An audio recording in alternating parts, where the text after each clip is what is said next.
Greed is good, but maybe not so much for the residents of Providence. Greedy People is a new dark comedy that stars Himish Patel, Lily James, and Joseph Gordon-Levitt. So get out your checkbooks and let's cash in on this.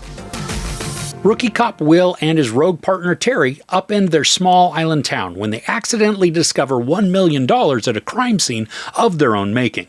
After the duo unwisely decides to steal the money, the community's quirky residents are lured into a mad dash for cash, and everyone learns just how far they are willing to go for the almighty dollar.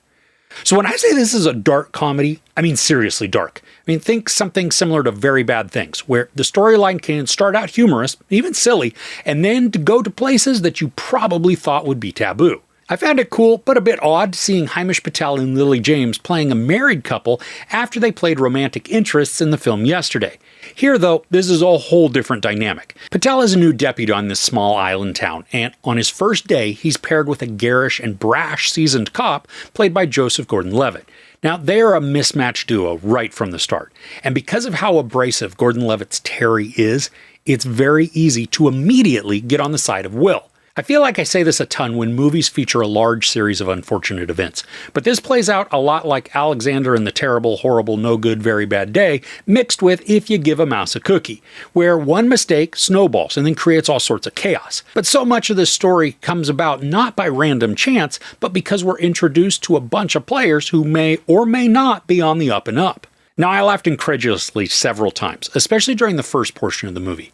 The situations, they're slightly stupid and silly, but clever enough to elicit chuckles. And this helped the story also progress in a steady but moving way. But after about half the movie, which is only 112 minutes long to begin with, this began to feel tired and stuck in sort of a circular rut. The situations began to get dire for the characters, which I was all for, taking us down that dark path that I mentioned before. It was uncomfortable and squirmish, but the pace also began to drag because several scenes came across as repetitive, watching very similar situations play out, just with different characters. There's also a comedy of errors at play, which was mixed for me. Some of it was cute, while a lot of it came across more as convenient than ingenious or witty. For instance, there are two questionable dudes on this island who each perform certain duties for pay.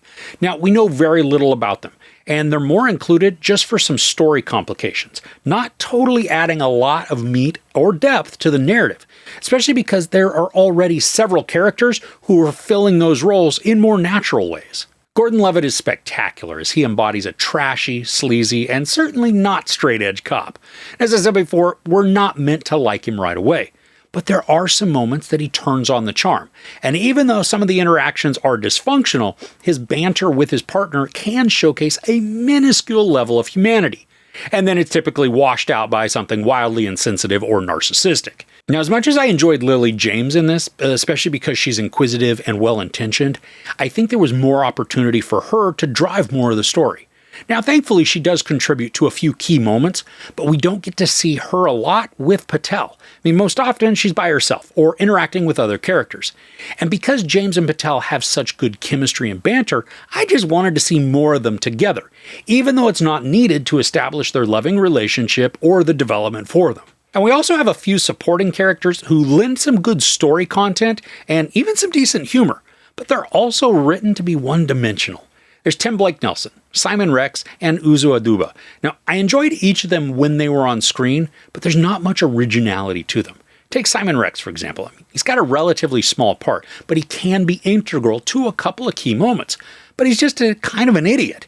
The dialogue he's given is cute for about a minute, and then it becomes so repetitive that the character is just a nuisance and irritant rather than somebody who's contributing to the wittiness or drama.